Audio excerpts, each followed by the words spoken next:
Welcome back to Amazing Kitchen. For Halloween, we'll be making a Jiggly cheesecake. So we start with 200 grams of caster sugar, 120 grams of whole milk, 110 grams of flour, and some chocolate shavings.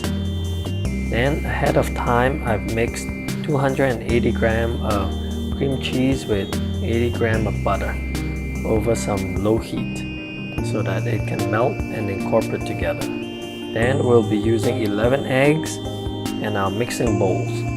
So we'll start by separating our egg whites and egg yolks in the two separate bowls. So make sure not to have any egg yolk fall into the egg whites, or else when it comes to beating it, it won't achieve the consistency of desire. Okay, then you just repeat it with the 11 eggs until that's done, and we can set that aside. Okay, now that that is done, with our butter and cream cheese mixture, we can add our milk to it. So we simply pour it right over it and mix it well until it's back to a consistently smooth texture. And once that is achieved, we can pour that right over our egg yolk. So while you're pouring, you just simply give it a good stir until everything is all incorporated. Then we can set that aside. Then with our flour, we pour it over a sifter. Then we sift the flour into it, make sure there's no lumps. And we mix everything well, make sure it doesn't form any lumps. Then once that is achieved, we can set that aside and start beating our egg whites. So we start with medium speed, beat this until bubble is formed. Then we turn it to higher speed and mix it some more until it becomes a little foamy. Now once that is achieved, we can add our sugar slowly in intervals into our egg white. Then we continue to beat it until it becomes nice and smooth, and you'll feel it start to thicken up. Once that is achieved, we want to look for a stiff peak consistency. So continue to beat it. Usually it takes about 7 to 10 minutes. Once that is done, then we can also set that aside. And our chocolate shaving, we put it over some hot water in a bowl, and we try to melt it. So you stir it quickly until it's all melted. Then we also can set that aside. Now we can pour 1/3 of our egg white into our egg yolk mixture, and we fold it in slowly. Make sure not to introduce excess bubbles. Now once it becomes smooth, we can pour the egg yolk mixture right back into the egg white, and we stir while we pour into it. And we don't want to stir this too vigorously, but we want to mix it well until the lumps are all not seen. Now once that is achieved, we scrape the bowl clean, and now the fun part begins.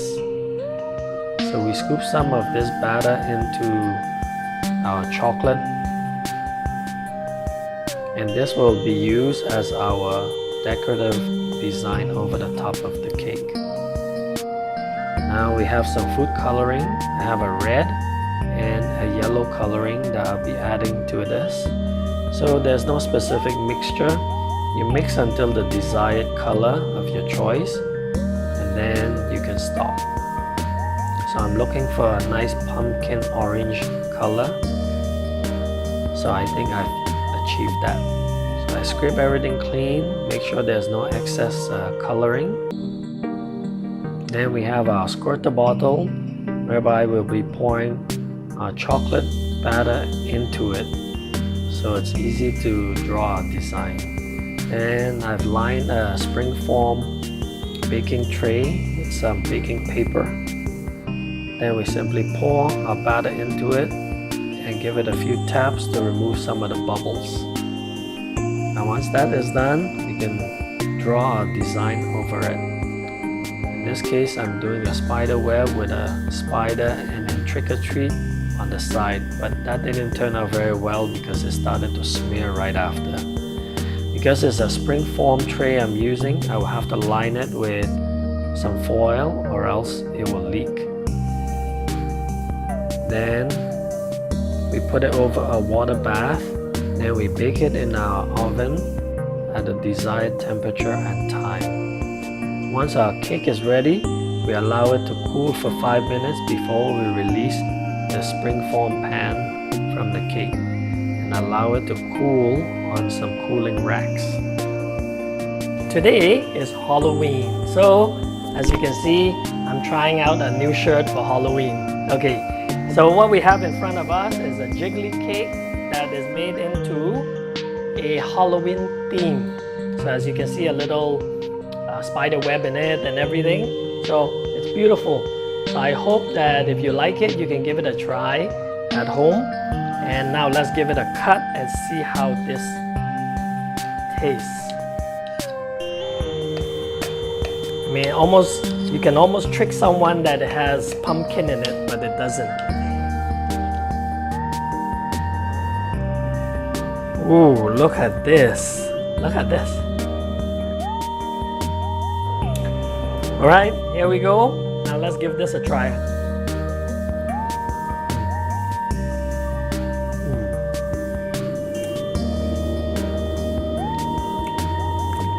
Very good.